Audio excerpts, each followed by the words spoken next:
कि answer writing focus करना चाहिए, क्योंकि फिर क्वेश्चन छूट जाते हैं, वो हानिकारक हो जाते हैं मेंस में। जिन लोग को क्वेश्चन छूटते हैं तो उन लोग को थोड़ा नुकसान होता है इसमें। यही है, आंसर नहीं छूटना चाहिए, उसके लिए प्रैक्टिस ढेर करनी पड़ेगी, जितना कर सकते हैं करिए। हम सर सबसे पहले तो सर अपना नाम बताइए सर, एजुकेशनल बैकग्राउंड आपका कैसा? मेरा जितेंद्र नाम है, मैंने ग्रेजुएशन हिंदी साहित्य से किया और एमए भी मैंने हिंदी साहित्य से किया। सर आपका मीडियम और आपका ऑप्शनल सब्जेक्ट क्या था सर? मीडियम हिंदी है और हिंदी साहित्य ऑप्शनल है। Hindi side optional. सर आपके इंटरव्यू में क्वेश्चन सर कहाँ से थे, कैसे थे, इन सब चीज़ों के बारे में अगर कुछ क्वेश्चन रिकॉल कर पा रहे हैं तो सर? ज़्यादातर क्वेश्चन ऑप्शनल से रहे और इसके बाद सिचुएशनल बेस्ड क्वेश्चन ज़्यादा थे। जैसे एंट्री किया तो आपको कैसा फील आ रहा था, फिर बैठने पे कैसा फील आ रहा है, इस तरह से क्वेश्चन पूछे। ओके सर, ऑप्शनल से क्या सब क्वेश्चन थे सर? ऑप्शनल से पूछ रहे थे कौन सा कालखंड पसंद है, फिर जो कालखंड बताया फिर उस पर क्वेश्चन हुए।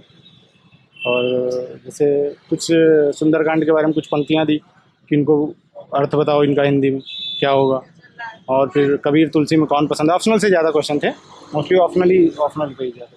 Sir current affair based question और सिचुएशन बेस्ड क्वेश्चन कुछ? हाँ, करंट में था, करंट में भी कुछ क्वेश्चन रहे। जैसे ये जो अभी तिरंगा यात्रा चल रही है इसके बारे में पूछा था, अमृतकाल के बारे में पूछा था। तो इस तरह से करंट में तो डोकलाम के बारे में पूछा कि एग्जैक्ट लोकेशन बताइए कहाँ पे, ऐसे था।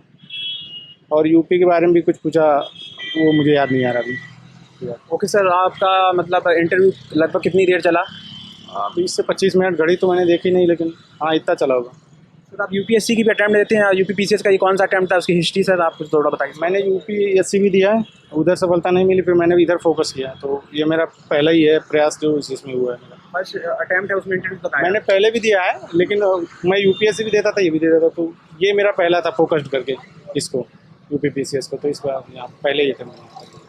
सर। जैसे बात करते हैं सर बुक लिस्ट की, सर बुक लिस्ट के लिए और गाइडेंस के लिए सर आपने क्या सोचेज फॉलो की, कोचिंग वगैरह कुछ ली थी सर? कोचिंग तो मैंने करी थी, लेकिन ये है कि गाइडेंस का सीन तो बहुत रहता है यार। गाइडेंस और दूसरे की बातों में ज़्यादा खुद पे भरोसा करना चाहिए, मुझे तो यही लगता है। और इसमें जैसे यूट्यूब में बहुत सारे लोग बताते हैं स्ट्रेटजी, उसी हिसाब से आप 4-5 का देख के अपनी स्ट्रेटजी बना लो और फिर उसी पे काम करो। मॉक टेस्ट लगाने चाहिए, उससे बेनिफिट होता है।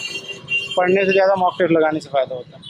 मॉक टेस्ट पे फोकस करो। कोचिंग वगैरह कौन सी ली थी आपने? कोचिंग का क्या नाम पूछते हो? एक श्रेष्ठ सर, श्रेष्ठ हैं, श्रेष्ठ पीसीएस एकेडमी, शिवम सर हैं, बहुत सपोर्टिव हैं। और मुकुंद सर के नोट्स पढ़े थे मैंने।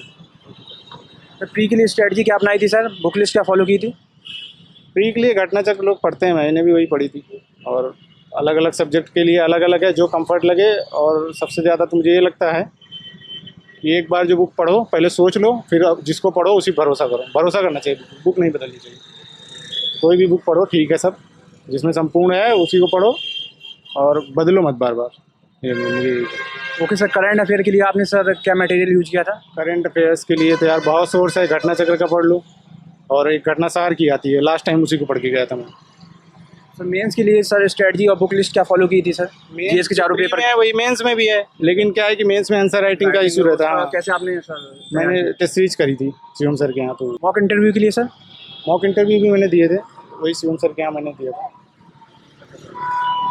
सर यूपीएससी की जर्नी काफ़ी लंबी हो जाती है सर, मोटिवेशन कैसे सर आपको इतनी लंबी जर्नी में रहा सर? मोटिवेशन तो जरूरी है यार, है ना, क्योंकि एक लंबी प्रक्रिया है, असफलताएं सफलताएं मिलती रहती हैं। जरूरी नहीं है सबको सफलता पहली बार में मिल जाए।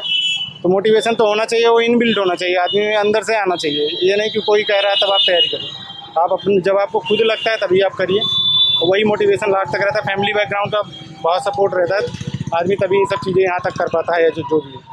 सर यूपीएससी पीसीएस के लिए कहा जाता है सर 8-8 घंटे, 10-10, 12, 14 घंटे सर, ऐसा कुछ आपने मतलब क्या टाइम टेबल फॉलो किया सर? पढ़ना तो पड़ेगा, बिना पढ़े नहीं होगा। और फिर घंटे नहीं गिने जाते। मैं नहीं कहूँगा कि 24 घंटे पढ़ना है, लेकिन घंटे गिनता नहीं आदमी। जो भी लोग होते हैं घंटे कहाँ गिनते हैं। जो लोग कहते हैं 5-6 घंटे में, तो वो सही नहीं है, क्योंकि उन्होंने कभी ना कभी तो ज़्यादा समय दिया ही होगा। अब 5-6 घंटे में तो मुझे नहीं लगता कुछ होने वाला है। मैक्सिमम देना पड़ता है जितना जो दे सकता है ना। सबकी अपनी अपनी सीमाएँ हैं, तो जो जितना दे सकता है वो उतना देता है। मैंने भी जितना हो सका मैंने दिया। फ्रेंड सर्किल का सर आपकी प्रिपरेशन में क्या यूज रहा सर? फ्रेंड सर्किल का यार बड़ा महत्व रहता है, प्रीलिम्स विलिम्स में, मेंस में, हर जगह। क्योंकि फ्रेंड सर्किल आपका अगर पॉजिटिव इन्वायरमेंट है आपके पास, तो वो आपको बेनिफिट करेगा ही, और वो करता भी है। मुझे भी फ़ायदा मिला फ्रेंड सर्किल का। ठाकुर लोगों ने मेरा मित्र का नाम, तो काफ़ी मदद करी है लोगों ने। सब एक दूसरे के सराउंडिंग से ही ये चीज़ें होती हैं। जब कई लोग मिल के एक काम को करते हैं तो थोड़ा काम ईजी हो जाता है। तो वैसे ही हुआ प्रीलिम्स में भी, मेंस में भी, हर जगह ग्रुप का फ़ायदा मिलता है। अगर किसी का ग्रुप नहीं बन रहा है तो परेशान मत हो, वो बन जाएगा। वो जैसे ही अपने मन से मेहनत करेगा तो वैसे कुछ लोग समान एनर्जी के लोग जुड़ जाते हैं आपके साथ में, बेनिफिट मिल जाता है। जो नए एस्पिरेंट है, मेंस अभी लिखने वाले हैं, उसके लिए गाइडलाइन सर? मेंस यार मेरा फिर है, मेरा भी है, मैं भी दूंगा। तो गाइडेंस क्या यार, यही है कि आंसर राइटिंग फोकस करना चाहिए, क्योंकि फिर क्वेश्चन छूट जाते हैं, वो हानिकारक हो जाते हैं मेंस में। जिन लोग को क्वेश्चन छूटते हैं तो उन लोग को थोड़ा नुकसान होता है इसमें। यही है, आंसर नहीं छूटना चाहिए, उसके लिए प्रैक्टिस ढेर करनी पड़ेगी। जितना कर सकते हैं करिए। हमने भी जितना लिख सकते थे हमने लिखा था पिछली बार भी, इस बार भी लिखेंगे, देखते हैं।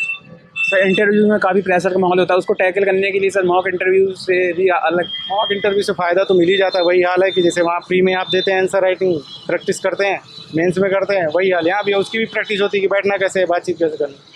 प्रेशर तो रहता ही है थोड़ा बहुत, जब तक अंदर से निकल ना जाओ या अंदर घुस ना जाओ, वही चीज़ है।